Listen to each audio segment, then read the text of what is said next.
నీకు దండం పెడతాను. వదిలేయి మంగా, వదిలేయి. వదిలేస్తా. నా మునిమనవాణ్ణి నాకు తెచ్చిస్తావా? చెప్పవే. నా వంశధారకుని నాకు తెచ్చిస్తావా? చెప్పు. వాణ్ణి బతికించిస్తావా?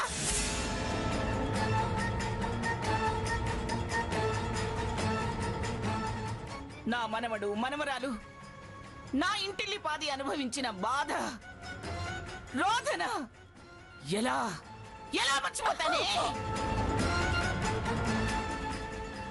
ఎలా మర్చిపోయేలా చేస్తారే మీరిద్దరూ? నా ముని మనవడి ప్రాణాలు తీసినందుకు బదులుకి బదులుగా మీ ప్రాణాలు తీస్తాను.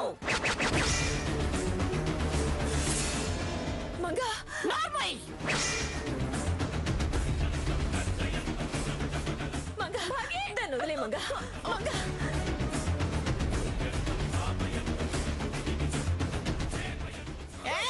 జరగవే. నీ కాళ్ళు పట్టుకుంటాను. దాన్ని వదిలే మంగా, వదిలే, వదిలే.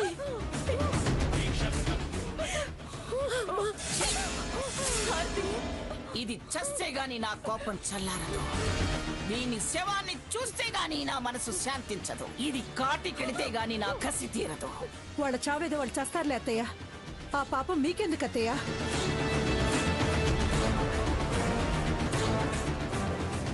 అవతల వాళ్ళ పరిస్థితి ఎలా ఉందో ఏమిటో. ముందు మనం సీత వాళ్ళ ఇంటికి వెళ్దాం. పదండి అత్తయ్య. అవునానమ్మా, వాళ్ళ దుర్మార్గం వాళ్ళనే పతనం చేస్తుంది.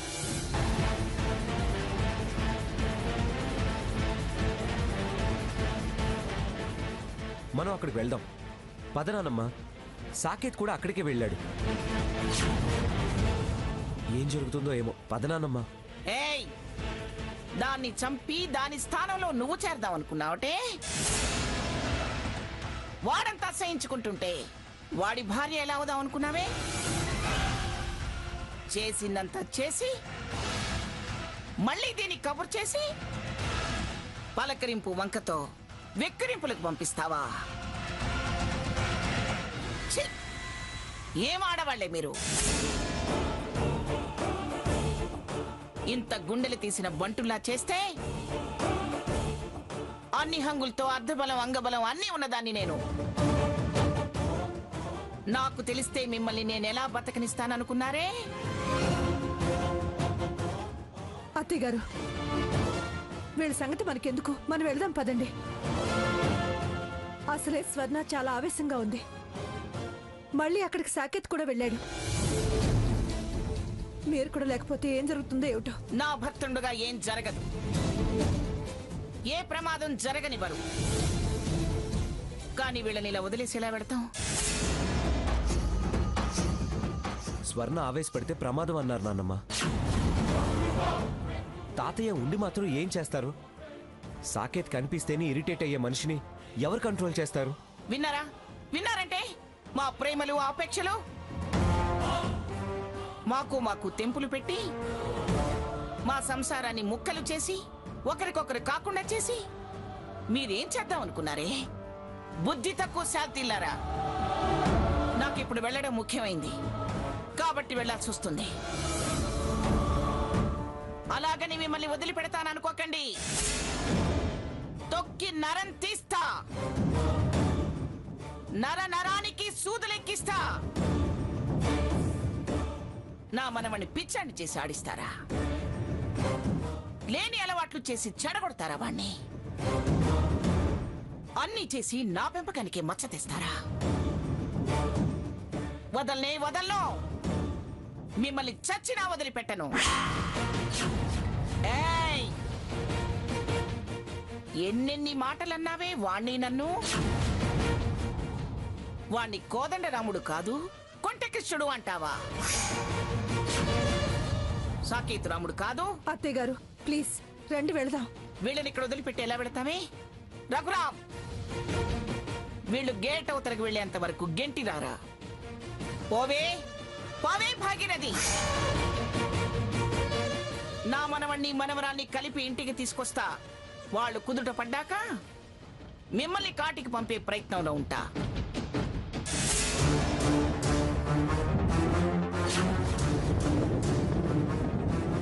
వెళ్ళిపోండి. వెళ్ళండి, వెళ్ళండి.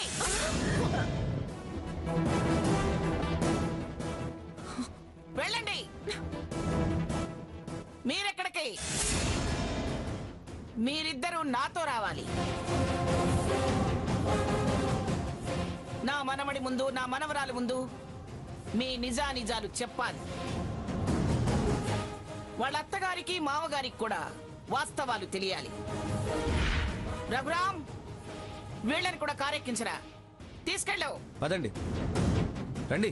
లక్ష్మి, అత్తయ్య, తలుపులేసుకుని నువ్వు జాగ్రత్తగా ఉండు.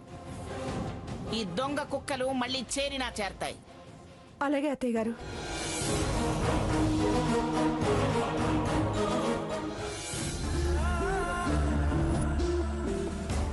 స్వర్ణ, ఊరుకోవే. అమ్మా, అదున్న పరిస్థితుల్లో ధైర్యం చెప్పి ఓదార్చాలి, కానీ దానికన్నా ఎక్కువగా నువ్వెక్కిళ్ళు పెట్టేడిస్తే ఎలా? దానికి ఏం చెప్పి ఓదార్చమంటావే? ఎలా దుఃఖాన్ని ఆపుకోమంటావు? అతను అలా అలిగితే బతిమలాడొచ్చు. కోరిది ఇచ్చే సత్తా లేకపోయినా వాళ్ళ కాళ్ళు వీళ్ళ కాళ్ళు పట్టుకుని సత్తచ్చు. ఇదేమన్నా తప్పు చేస్తే తప్పమ్మా అని నచ్చ చెప్పి కాపురానికి పంపించచ్చు, అతన్ని ఒప్పించచ్చు. కానీ ఇలా ప్రాణాలు తీసేవాడని తెలిసాక దాన్ని ఎలా కాపురానికి పంపుతావు?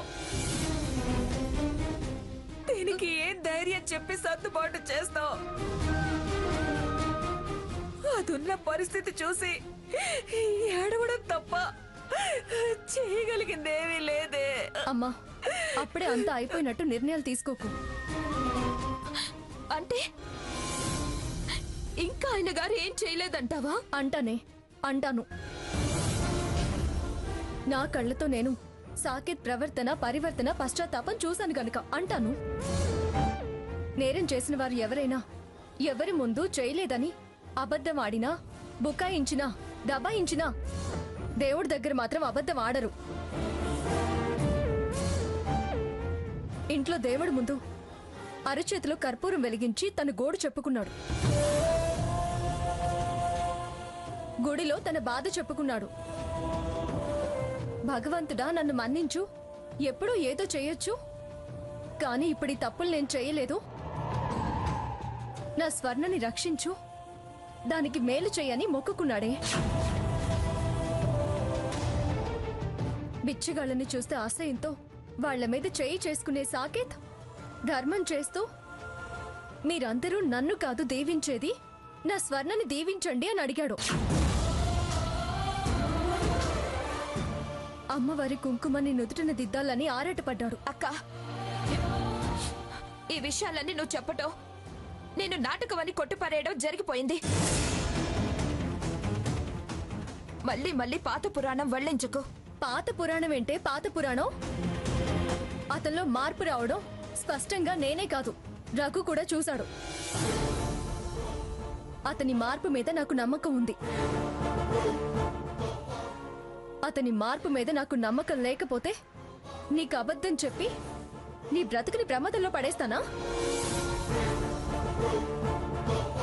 పైగా నా కోసం నీ జీవితాన్ని త్యాగం చేసిన దానివి.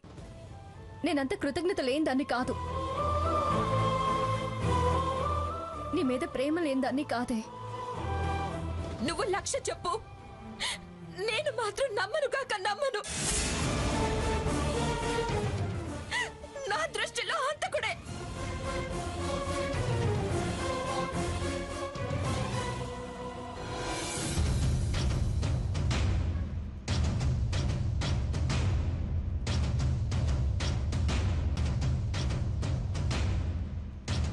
రారా.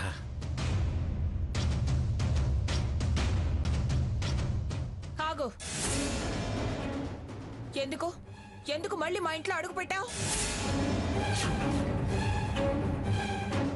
దాన్ని ఇక్కడ బతకనివ్వదలుచుకోలేదా?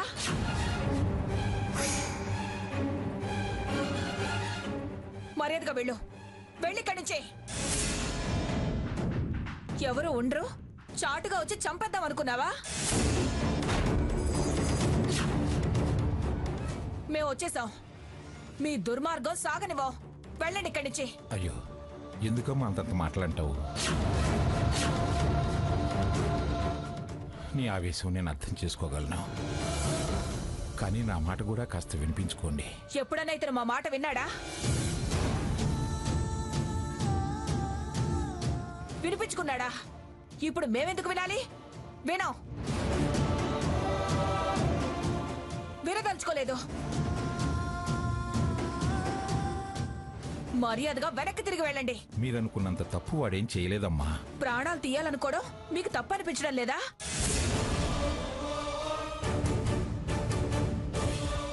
ఏదో సరదాగా చేశాడంటారా?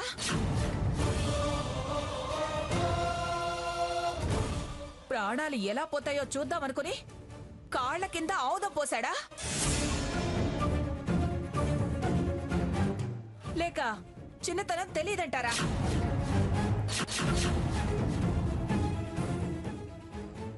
తమాషాగా జారి పడుతుందో లేదో అని పెళ్లాంతో సరసం ఆడాడంటారా? అదో ఆట అని అంటారా?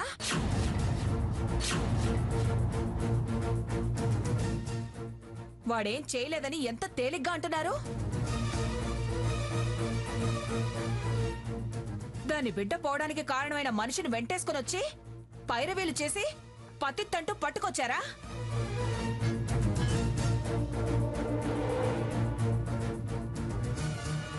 మీ అమ్మాయిని పంపమ్మా, ఈసారి ఖచ్చితంగా చంపుతాడు అని చెప్పడానికి పెద్ద మనిషిగా మీరొచ్చారా? చాలా అన్యాయంగా మాట్లాడుతున్నావు సావిత్రి. అన్యాయం చేసి ఇదే న్యాయం అని అడిగే వాళ్ళది అన్యాయమా? చూడమ్మా, నువ్వు ఆ ఇంటికి కోడలిగా రావచ్చు, కానీ కూతురువి. మాకు మనవరాలివి. నీకు అన్యాయం జరగనిస్తానా? అసలు కన్నా వడ్డీయే ఎక్కువ అంటారు. అలాగే నువ్వు మాకు తల్లి. అమ్మా తల్లి అంటూ బుజ్జగింపు మాటలు మాట్లాడి మమ్మల్ని సీసాలో దించాలనే ప్రయత్నం చేయకండి. మీకు వడ్డీ ముఖ్యమని ఈ అపరాధి వెంట పోలీస్ స్టేషన్కి వెళ్లి విడిపించి తీసుకొచ్చినప్పుడే అర్థమైంది.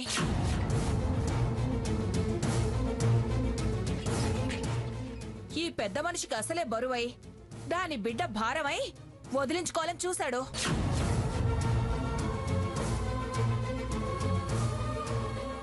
అసలు భూమి మీద ఉండద్దు అనుకున్నాడు.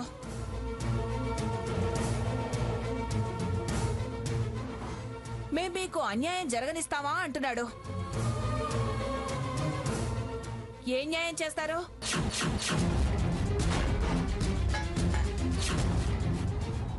మరో రకంగా వదిలించుకుంటారా? విడాకులు ఇప్పించి దీనికి మనోవర్తి పెడతారా?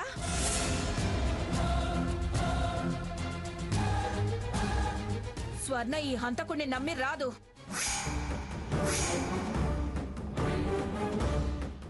పంపే ధైర్యం మేము చెయ్యం. ఏం న్యాయం చేస్తారు? స్వర్ణ, వద్దు, నన్ను అలా పిలవద్దని అక్కడే చెప్పాను. చూస్తేనే అసహ్యం వేస్తుందంటే పలకరిస్తావే. అంత అసహ్యపడే పని వాడేం చేయలేదమ్మా.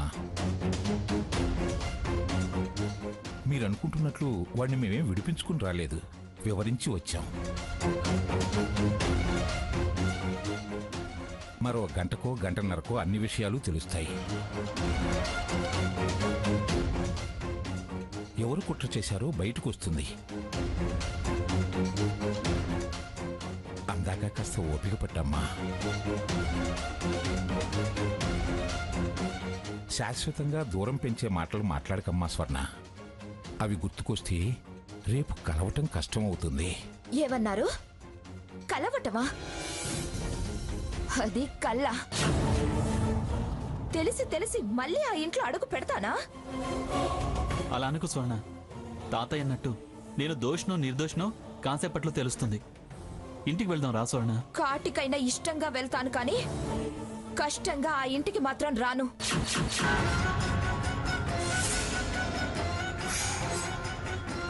విన్నారుగా, ఎంత విరక్తి కలిగితే అంత మాట అంటుంది. అలాంటిది పిలిస్తే వస్తుందా? అది అలాంటి అభిప్రాయాన్ని ఏర్పరచుకుందమ్మా, అందుకే అలా మాట్లాడుతుంది. అవతలి వాళ్ళ మాటల్ని బట్టి చేతల్ని బట్టి అభిప్రాయాలు ఏర్పడతాయి.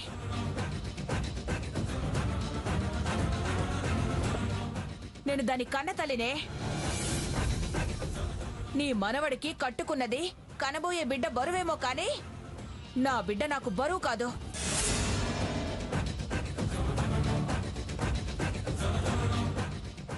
అది రాదు, నేను పంపను. వెళ్ళండి. అత్తయ్య గారు, వద్దు, అలా పిలవకు. ఆ పిలుపు పిలిచే అర్హత నీకు లేదు. ఏనాడైనా అలా పిలిచావా? అవసరమని వదిలేసొచ్చిందని తెలిసే మీ పరువు ప్రతిష్టలు గంగలో కలిసిపోతాయని ఇలా పిలుపులు మొదలెట్టావా? పరువు పోకుండా దీన్ని ఎలాగైనా మళ్ళీ పట్టుకెళ్ళి పైలోకాలకి పంపించి పెళ్లికొడుకు అవుదాం అనుకుంటున్నావా? అది ఈ జన్మలో జరగనివ్వను. పెద్దవారు మీరే నమ్మకపోతే ఎలా? మా పెద్దతనం ఇప్పుడు గుర్తొచ్చిందా?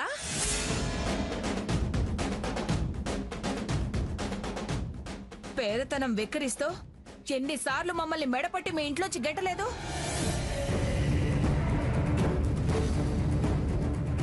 ఇంత జరిగినా మేం మీలా సంస్కారం లేని వాళ్ళం కాదు కాబట్టి నిలబడగలుగుతున్నాం.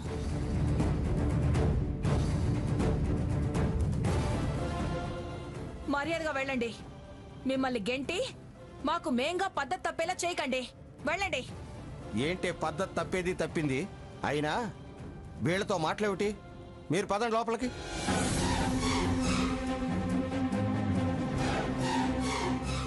పిల్లలు ఎలా ఉన్నా పెద్దవాళ్ళు మీరున్నారు, సర్ది చెప్పి కాపురం చక్కదిద్దుతారని మీరు నమ్మితే మీరింత బుద్ధి తక్కువగా ప్రవర్తిస్తారనుకోలేదు. దీని ప్రాణం తీసేదాకా వస్తారనుకోలేదు.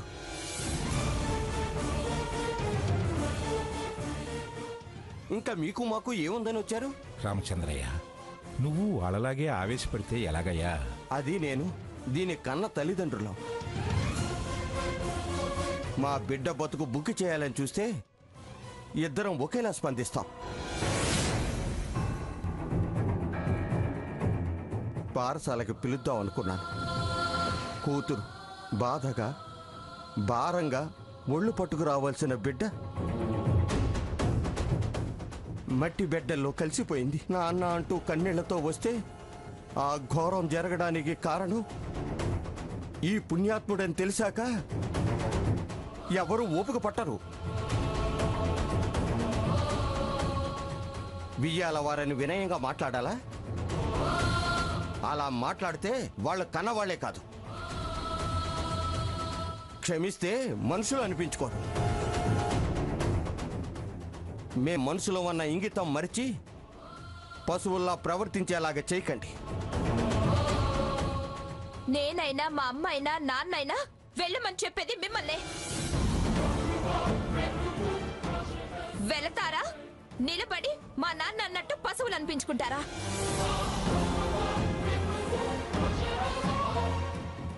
కాళ్ల మీద పడి క్షమించమన్నా క్షమించను.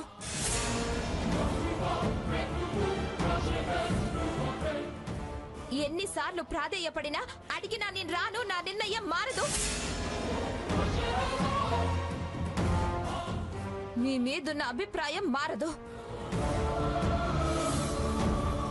వెళ్ళు.